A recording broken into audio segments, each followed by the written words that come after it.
Privatisation में आपने कुछ बैंक्स भी करने हैं, जैसे ज़री तरक्याती बैंक है आई थिंक, और भी कोई बड़ी बैंक है? तरक्की आती है और HBFC एच जो डी है एफ सी उसकी हाउस हमने बिल्डिंग। हाउस बिल्डिंग उसकी हमने बिड मंगवा ली है, लेकिन वो एक ग्रुप के साथ पिछले कोई 1.5-2 साल से निगोशिएशन चल रही थी, PMRC, पाकिस्तान मॉर्गेज कॉरपोरेशन जो है। तो उनकी बिड कम है हमारी रिक्वायरमेंट से, तो हमने उनसे कहा अगर आप मैच करें, लेकिन मेरा नहीं ख्याल को मैच कर पाएंगे, तो वो शायद हम फिर से रीबिड एच करवाएंगे, बी एफ सी को दोबारा ले जाना दोबारा पड़ेगा। लेंगे। तो और ज़री HBFC तरक्याती, और जी और ज़री तरक्याती बैंक जी तक तो अभी हमने काम शुरू कर दिया अभी है, काम शुरू कर दिया। उसका ट्रांजेक्शन स्ट्रक्चर हम फाइनलाइज कर दिया है। जनवरी में इंशाल्लाह हम EOI इशू करेंगे, और मेरा ख्याल है कि इंशाल्लाह अगले साल आप देखेंगे ज़री तरक्याती बैंक, HBFC और इंशाल्लाह 2-3 डिस्कोज जो हैं ये हम इंशाल्लाह बेच इसके देंगे। अलावा आपने I think state life insurance और नेशनल इंश्योरेंस, उन दोनों को भी लाना है मार्केट हमने में? नेशनल इंश्योरेंस को ऐड कर लिया है, सेंडक को ऐड किया है, पाकिस्तान मिनरल डेवलपमेंट कॉर्पोरेशन को ऐड किया है, स्टेट लाइफ को हम लाना चाहते हैं। उसके अंदर एक बिकॉज वो गवर्नमेंट एसेट था, तो एक लीगल चेंज की ज़रूरत है फ्रॉम द पार्लियामेंट, उसके ऊपर काम हो रहा है। तो जैसे ही होगा, I am seeing a lot of interest in state life, तो मेरे ख्याल में हो अच्छा, जाएगी। सेंदक का आपने तज़किरा किया है, सेंदक की स्ट्रक्चरिंग कैसे करेंगे? It's very interesting. अच्छा है, कोई एक आप माइनिंग का भी प्रोजेक्ट लेकर आ रहे हैं? हाँ, सैंडक का जो है साथ साथ PMDC भी माइनिंग का है। अभी इन दोनों के अंदर अभी तो हमारे पास 2-3 हफ्ते, पीएमडीसी और सेंदक दोनों इकट्ठे ला रहे हैं? दोनों अलग अलग है। अलग अलग इन करेंगे। दोनों पे ये भी 2-3 हफ्ते पहले ही हमारे पास आए हैं, तो हम इसके ऊपर अभी हम स्टडी कर रहे हैं, क्योंकि सैंडक के अंदर हमारे पास बड़े लिमिटेड राइट्स हैं ना, वो हमने उसका ऑपरेशन तो किसी और एंटिटी को दिया हुआ है।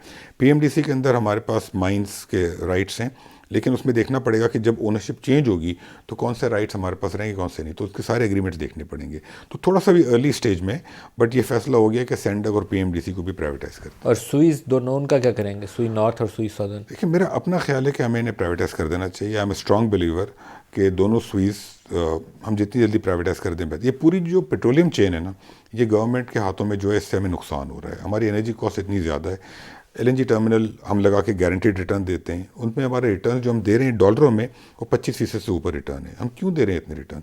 LNG का कार्गो हम इंपोर्ट करते हैं PSO के थ्रू और PLL के थ्रू। अच्छा, फिर हमने स्विस के थ्रू सारी गैस की ट्रांसमिशन डिस्ट्रीब्यूशन हम करते हैं। तो पूरा ये जो गैस के ऊपर पूरा हमारा कंट्रोल है as a government. We need to let go of this. Private sector LNG import करे, वो टर्मिनल लगाए, उसको जिसको बेचना हो बेचे, वो स्वीज का डिस्ट्रीब्यूशन नेटवर्क यूज़ कर ले। Swiss will still remain in the business, लेकिन उनका बिजनेस जो होगा वो टोल का बिजनेस होगा।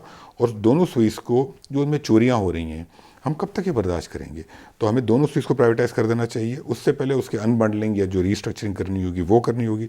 तो हम as privatisation commission we strongly believe कि हमें स्वीज को प्राइवेटाइज कर देना चाहिए। जो आपका ये बड़ा एम्बिशियस किस्म का प्लान है, ये आगे चलेगा? मतलब पीआई करना रिलेटिवली आसान है अब, इसलिए हो गया कि आपने उसकी काफ़ी ज़्यादा लाइबिलिटीज़ वगैरह उससे हटा दी हैं, उसकी बुक्स को काफ़ी हद तक क्लीन कर दिया, तो शायद कोई ले लेगा, और लेके भी उसको आपको देना क्या है, 5-6% पैसे देने, बाकी तो आपने री इन्वेस्ट उसी के अंदर कंपनी में ही करना है। बाकी प्रोजेक्ट्स जो हैं वो बड़े प्रोजेक्ट्स हैं। अच्छा, नहीं, मैं बताऊँ, PI ये आई थिंक इतना आसान नहीं था। तो पहले नहीं था, जब लास्ट टाइम देखिए, आपने जो किया? कुछ चीज़ होने वाली होती है तो आसान लगना शुरू हो जाती है। आज से 1 साल पहले आसान नहीं था ये। अच्छा, दूसरी बात, ये एक गलत इंप्रेशन है, मैं क्लैरिफाई करना चाहता हूँ। ऐसा नहीं है कि PI के अंदर हमें कोई इतने से पैसे मिल रहे हैं। हमें PI की वो वैल्यू मिलेगी आज जो इसकी रियल वैल्यू होगी।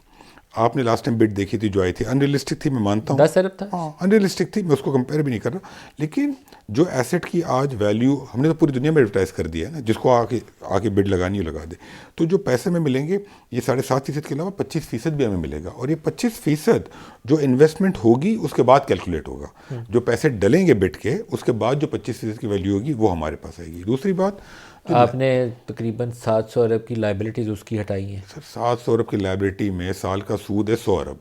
आप मुझे बताएं कौन खरीदेगा कोई एंटिटी इसमें सूद? कोई भी 100 नहीं अरब खरीदेगा कोई नहीं 700 अरब की खरीदेगा। लाइबिलिटीज़ ये वाले तो को। हमारी अपनी गलतियां आई थी। एम ऑल फॉर प्राइवेटाइजेशन, मैं इसको अपोज नहीं कर नहीं रहा। नहीं, हमारी अपनी गलतियां हमने थी इसको सर। 25-30 साल, जब मैं कह रहा हूँ ना, जब मैंने रिपोर्टिंग पहली दफ़ा की थी, उससे लेकर उस वक्त बेच देते तो हमें अच्छी अमाउंट मिल जाती। आज तो हमें जेब से डाल के भी कोई पैसे, किसी को 100 रुपया देना पड़े ना, ले लो भी, तो दे देनी चाहिए। सर, लोग आज से 1 साल पहले मैं TV पे सुनता था जी कि इतने से पैसे मिले हैं, फ्री में दे दो, ये करो वो करो।